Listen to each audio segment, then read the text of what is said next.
Hello everyone. Dominaria, the set was all spoiled.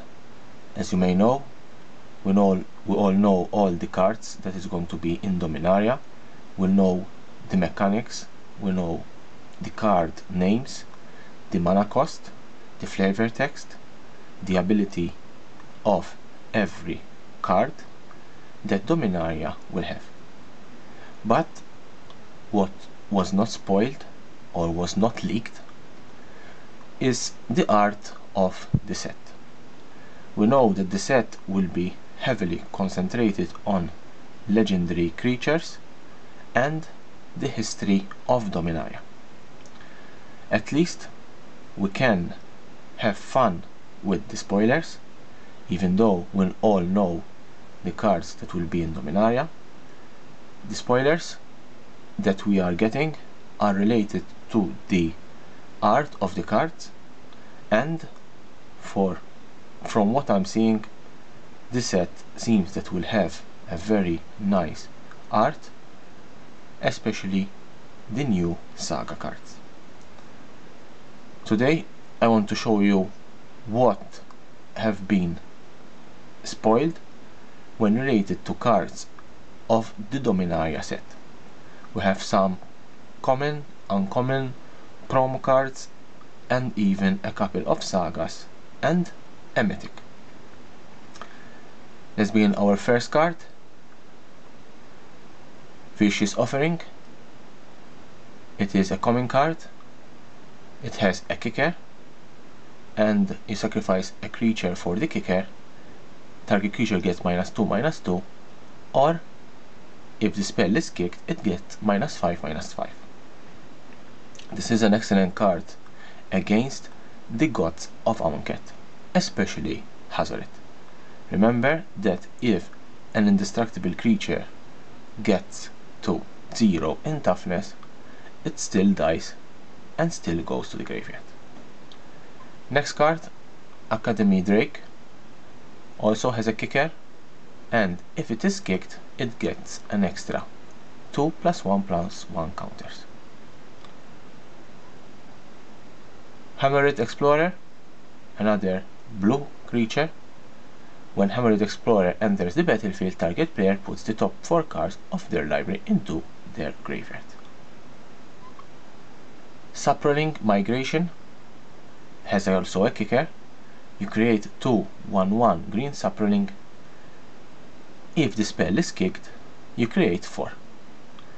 It is a very good card when it comes to deploy a nice defense 1/1 creatures that will stop anyone that does not have trample. Serra Disciple, it's a bird, it has flying and has also first strike.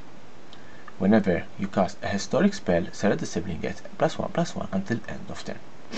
Remember that in Dominaria we'll have new spells called historic. Guardians of Korios, an artifact creature, a 4/4. When it enters the battle, you return another target historic permanent you control to its owner's hand. A historic card, it's an artifact, legendaries, and sagas. Keldon Overseas, it has a kicker. It is a 3/1 with haste, and when it enters the battlefield, if it was kicked, you gain control of target creature until end of turn. You can untap it and it gain haste until end of turn. It's an excellent card when it comes to steal creatures from your opponent and attack with them. Danita, it is a legendary creature. It has first strike, vigilance, lifelink, and auras and equipment spells you cast cost 1 less. This is an example about how the set will be heavily in legendaries, where we have legendary creatures at the uncommon slot. Merfolk Trickster, it has flesh, and when it enters the battlefield, you tap a target creature an opponent controls. It loses all ability until end of turn. Let's begin the uncommon. We have Knight of Grace, a human knight. It has first strike and it hexproof from black. Knight of Grace gets +1/+0 as long as any player controls a black permanent. an excellent card if you are playing against an opponent that plays black. Wizard's Lightning. This is a blue card that has synergy with wizards. It costs 2 less to cast if you control a wizard, and it deals 3 damage to any target. It means it can damage a player, a creature, or even a planeswalker. This is a lightning bolt for wizards. Wizard's Retort costs 1 less to cast if you control a wizard. You counter target spells. It is a counter spell for wizard. These 2 cards, I really like them. If you're going to play wizards, these 2 cards are a must in your deck. Urza's Renew's Blast. This is a legendary sorcery. Exile all non-land permanents that aren't legendary. Now we have a couple of promos. Cast Down. You destroy target non-legendary creature, an excellent remover. Fire Song and Sound Speaker. These legendary creature, they are Minotaur Cleric. They are quite strong and excellent card for any EDH deck. Llanowar Elves. This is a staple in green decks and mana ramp decks. And also we have the art of the normal card that you will find in your boosters. Steel Leaf Champion. For 3 green, you get a 5/4 creature that can be blocked by creatures with 2 or less. I think this will be a very strong creature when you are going to play green. We have the same card, but this time it's non-promo. Zahid, Vision of the Lamp, another legendary creature.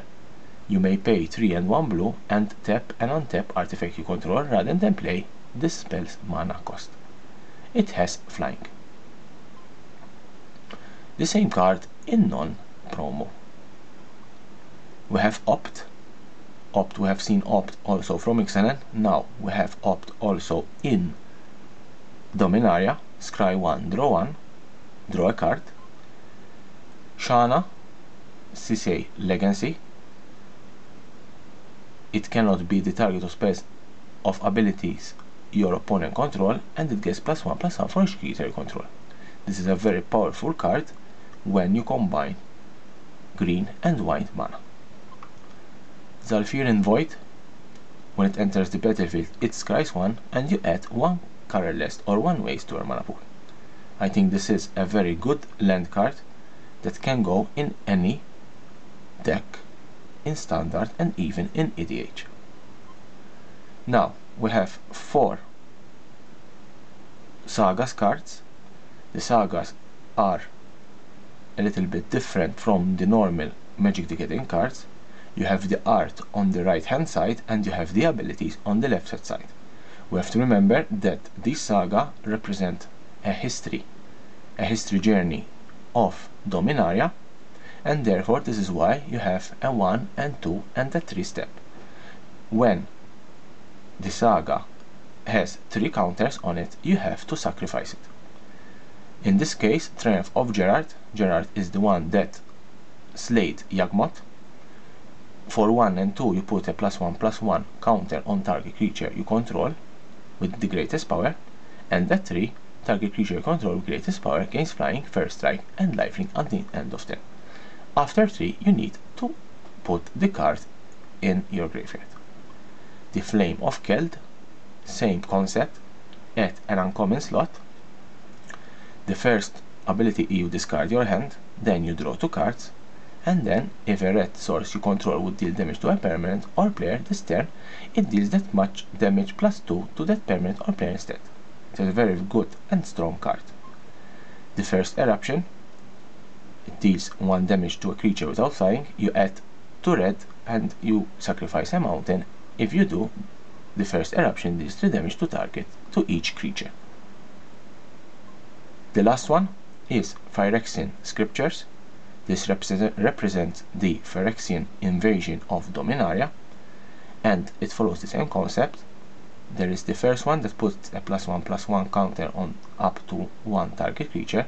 that creature becomes an artifact in addition to its other types. You destroy all non-artifact creatures, exile all cards from opponent graveyard. I believe that this set will be very strong, very likable by all players, and I believe that it will ignite a lot of interest from players that have left the game, because Dominaria is the history plane of Magic the Gathering. Leave me a message below. What do you think about Dominaria? Do you like this set? And stay tuned to my channel.